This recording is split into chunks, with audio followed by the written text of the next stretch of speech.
مولانا خالد محمود ضیاء صاحب مظفر گڑھ سے پوچھتے ہیں کہ شریعت میں مناظرے کی حیثیت کیا ہے؟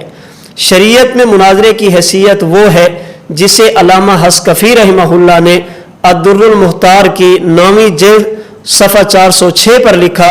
فرماتے المناظرۃ فی العلم لنصرت الحق عبادۃ، حق کی نصرت کے لیے، حق کی سربلندی کے لیے، حق کے غلبے کے لیے مناظرہ کرنا یہ عبادت ہے۔ جس طرح دیگر عبادات ہیں، دین کی سربلندی اور دفاع کے لیے مناظرہ کرنا یہ بالکل عبادت ہے۔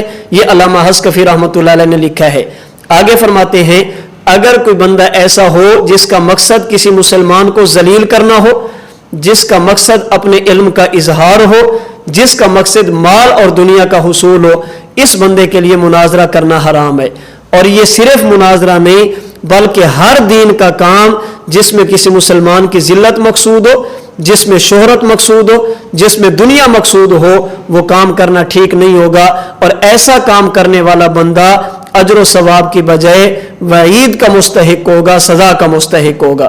تو مناظرہ کرنا یہ عبادت ہے۔ ہمارے فقہا نے لکھا ہے، ہم اس کو عبادت سمجھتے ہیں، لیکن مناظرے کا معنی یہ نہیں ہے کہ ڈنڈا اٹھانا اور کسی باطل کے پیچھے دوڑ پڑنا۔ مناظرہ کا مطلب یہ ہے جب پانی سر سے گزر جائے، اس کے علاوہ کوئی صورت نہ ہو تو پھر دلائل کا تبادلہ کرنا، احقاق حق اور ابطال باطل کے لیے علم کا اظہار کرنا، دلائل کی دنیا میں اپنے دلائل دینا، اور جو شبہات، شکوک و شبہات پیش کیے جاتے ہیں ان کا رد کرنا، یہ عالم کی ذمہ داری ہے۔ علماء کا حق بنتا ہے کہ اشاعت دین کے ساتھ ساتھ دین کا تحفظ بھی کرے، دین کا دفاع بھی کرے۔ اسلام کے کسی عقیدے پر اعتراض ہو دلیل کے ساتھ جواب دیں، مسئلے پر اعتراض ہو دلیل کے ساتھ جواب دیں۔ اور یہ صرف علامہ حسکفی کی رائے نہیں ہے، یہ قرآن کریم کی آیات سے ثابت ہے۔ قرآن کریم کا 3 پارہ سورۃ البقرہ کی آیت نمبر 257 میں اللہ تعالیٰ نے حضرت ابراہیم اور نمرود کا تذکرہ کیا۔ حضرت ابراہیم نے اللہ کے وجود پر دلائل دیے، اللہ کی توحید پر دلائل دیے، اور نمرود کو بتایا کہ خدا تو نہیں بلکہ خدا وہ ہے جو موت و حیات کا مالک ہے، سورج کو مشرق سے نکال کر مغرب میں غروب کرتا ہے۔ یہ حضرت ابراہیم نے دلائل کا تبادلہ کیا۔ جس امام کی ہم عقائد میں تعبیرات کو مانتے ہیں، امام ابو منصور ماتریدی حنفی رحمۃ اللہ علیہ نے تعویلات اہل سنت میں لکھا۔